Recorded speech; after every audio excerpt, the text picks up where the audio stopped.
we launched the second edition of the KCB East Africa Golf Tour. This year, we're going to 20 counties compared to 16 qualifying legs across the country.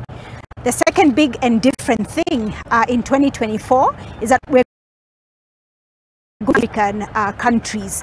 Kenya, obviously, Uganda, Tanzania, Rwanda and Burundi. We also have different partners that have come on board, and in particular, very excited to mention Belua. Belua will be offering each qualifying leg a hole-in-one prize of an apartment, which is here in Nairobi, valued at 2.1 million shillings. KCB has been our partner for quite a while, and we really appreciate as Kenya Golf Union and also JGF and all the other arms of the One Golf Kenya.